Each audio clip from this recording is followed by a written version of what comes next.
찬미 예수님, 우리 육신을 취하시어 우리 가운데 오신 주 그리스도님의 자비와 은총이 여러분들 모두의 가정에 가득하시기를 기원합니다. 세상은 끊임없이 창조주이신 하느님께 거역하고 도전했어도 주님께서는 세상을 심판하시고 징벌하기보다는 불쌍히 여기시고 자비를 베풀어 주시려고 세상에 와 주셨습니다. 주 하느님께서는 탈출기에서 모세에게 당신이 누구신가, 당신의 본성을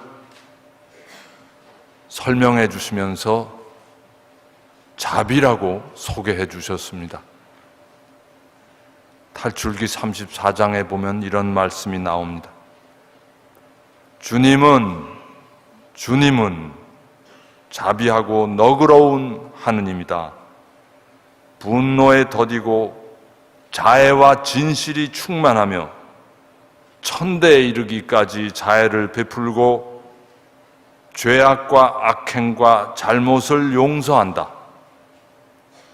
그러나 벌하지 않은 채 내버려 두지 않고 조상들의 죄악을 아들, 손자들을 거쳐 3대, 4대까지 벌한다.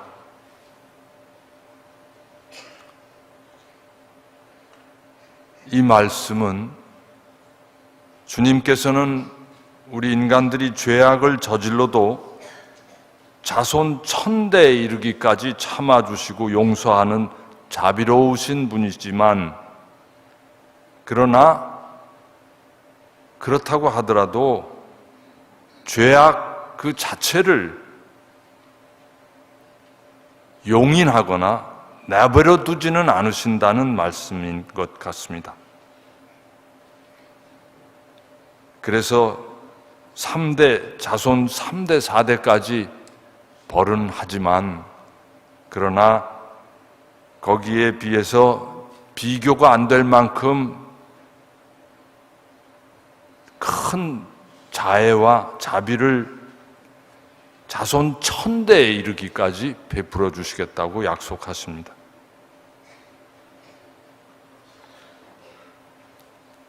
죄악 그 자체를 용인하거나 그냥 없던 걸로 내버려 두지는 않으시겠다는 것은 특별히 가장 작은 이들을 억압하고 괴롭히는 사악한 권력과 불의한 패거리들은 반드시 손보시겠다고 하는 것입니다.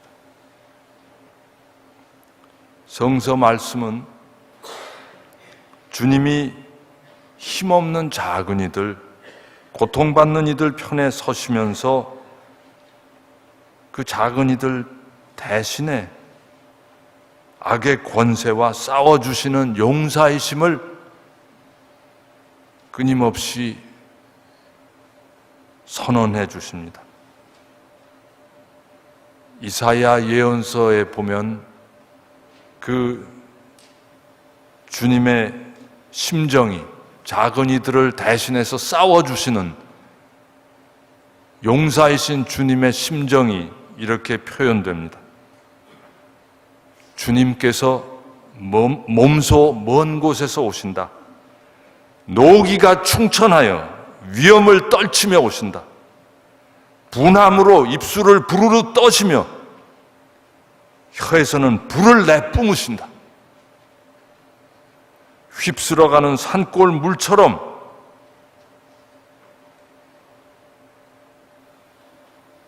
목에 받치는 거친 숨을 내뿜으시며 오신다. 몰려온 민족들을 키질하여 날려버리러 오신다. 몰려온 백성들에게 재갈을 물려 꼼짝 못하게 하러 오신다.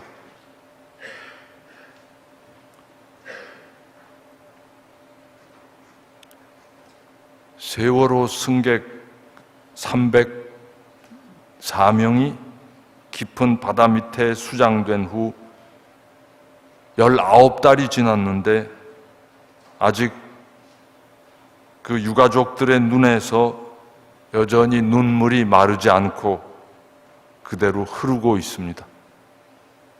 세월호 특별조사위원회가 구성이 되었지만 사고의 원인과 또 그 경과에 대하여 여러 가지 의혹만 가득한 채 1년이 지나도록 아무것도 밝혀진 것이 없으니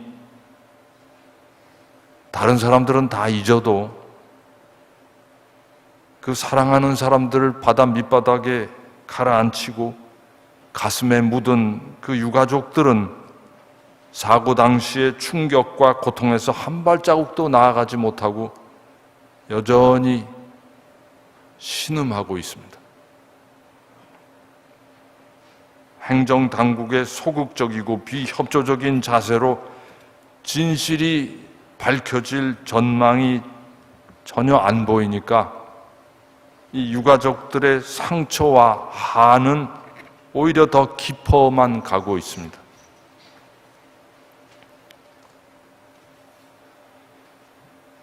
지금 우리나라는 경제 위기라고 합니다.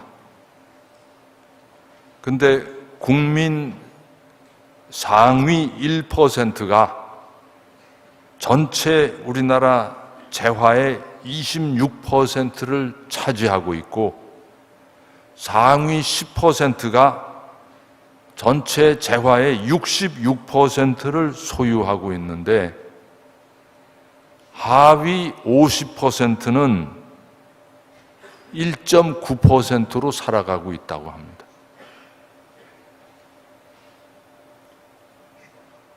그 하위 50%의 자산은 2000년도에는 그나마 2.6%를 가지고 있었는데 13년이 지난 2013년도 말의 통계에 의하면 1.9%밖에 안 된다고.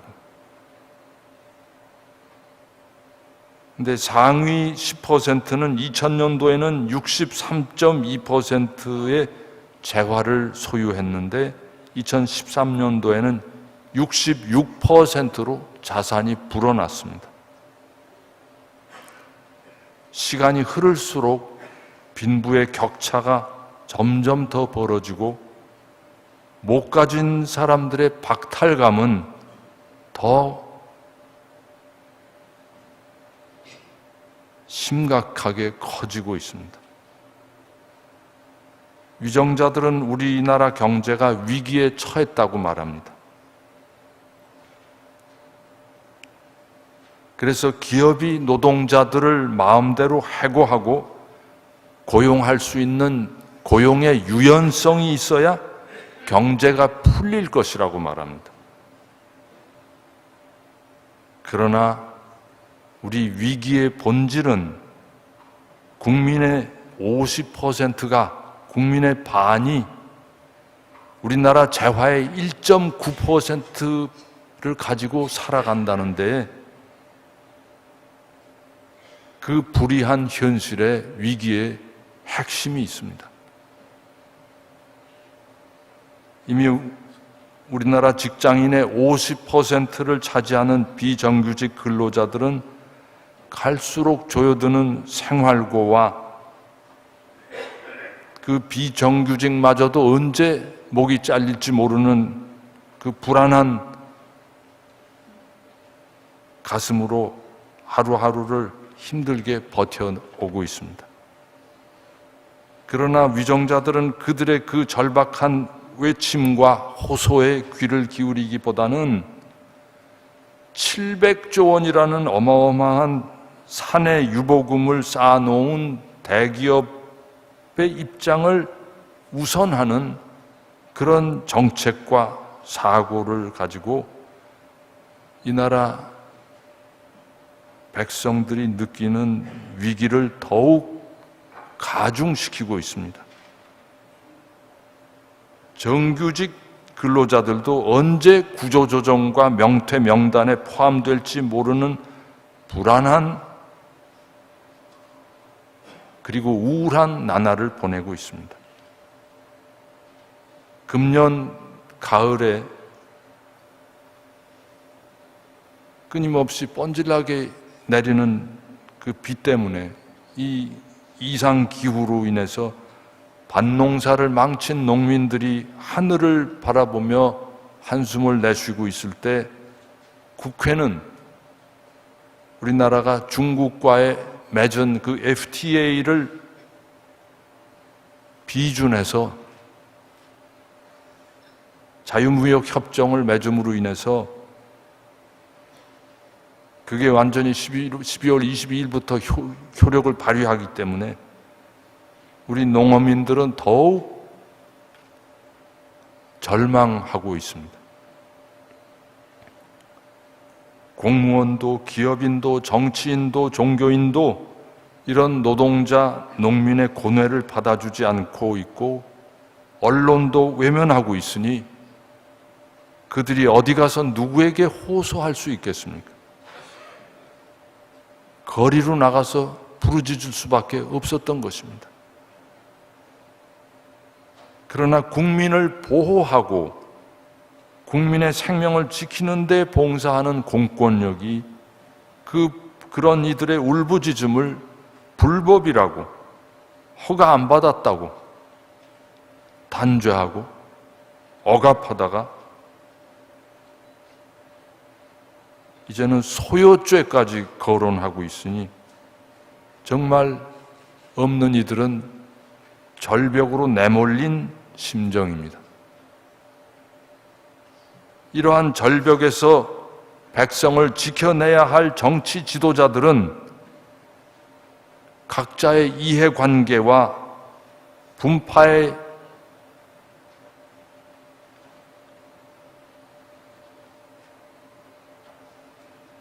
욕심 때문에 집안 싸움에만 열중하고 있으니 많은 국민이 희망을 잃고 젊은이들은 자조하고 자포자기 속에 주저앉고 있습니다. 젊은이들은 앞날의 전망이 보이질 않으니까 자조와 냉소로 자신들의 세대를 벌레에 비유합니다. 벌레, 충이라고 하더라고요. 무슨 충. 그러면서 성공한 부모 덕분에 출발부터 특혜를 받은 다른 젊은이들을 보고서 금수저를 물고 태어난 이들이라고 또 조소합니다. 그리고 오죽하면 이 땅을 구제불능의 지옥이라고 저주하기도 하고 지옥에서의 탈출만을 꿈꾸고 있겠습니까? 이사야 예언자 시대의 이스라엘 백성도 좌절과 자조에 사로잡혀서 절망하고 있었습니다. 나라를 잃고 끌려간 북쪽 나라 유배지에서 비천한 종살이의 나날이 끝도 없이 이어지기 때문에 이스라엘 백성들은 희망을 잃었고 자신들의 처지가 벌레 같다고, 구더기 같다고 느꼈습니다. 그런 이스라엘을 향해서 하느님께서 이렇게 말씀하셨습니다. 두려워하지 마라.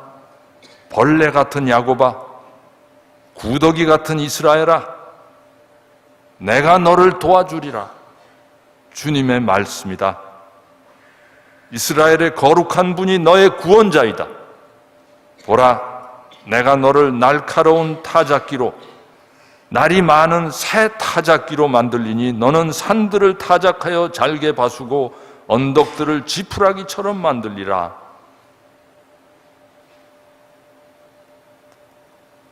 모든 것을 빼앗기고 아무것도 가진 것 없는 이스라엘의 작은 이들은 오직 이 예언자, 이사야 예언자의 말씀에 의지하며 희망이 안 보이지만 희망을 포기하지 않고 주님께서 손수 개입하시고 구원자를 보내주실 날만을 기다리며 견디어 나갔습니다. 오랜 세월이 지나고 나서 주님께서 약속하신 대로 구세주 그리스도를 보내주셨습니다. 그리스도께서는 그 기다림의 날이 다 찼다고 하시면서 이스라엘의 작은 이들에게 해방을 선포하셨습니다.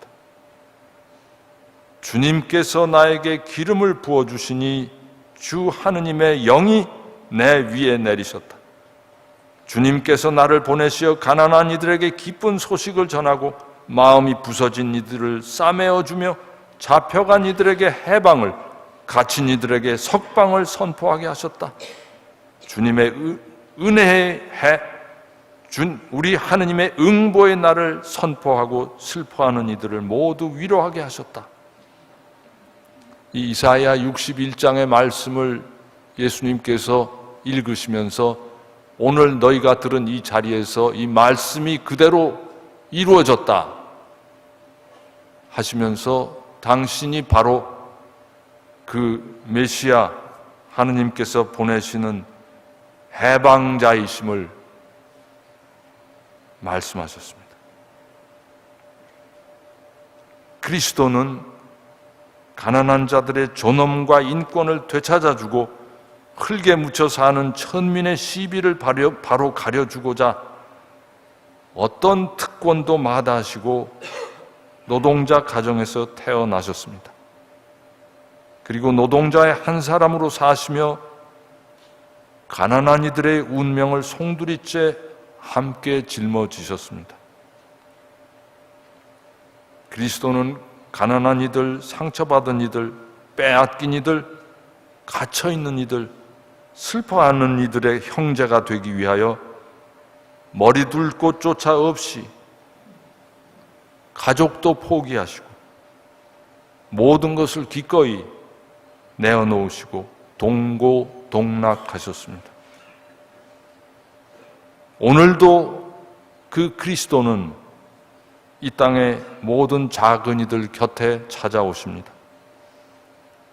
이 세상이 차별하고 억누르는 작은 이들, 폭력으로 빼앗고 억압하는 이들,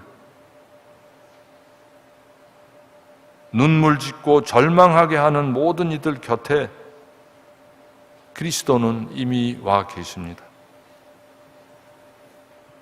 친애하는 교형 자매 여러분, 이렇게 우리 가운데 찾아와 주시는 주 예수 그리스도님의 자비와 사랑과 위로를 가득히 받으십시오.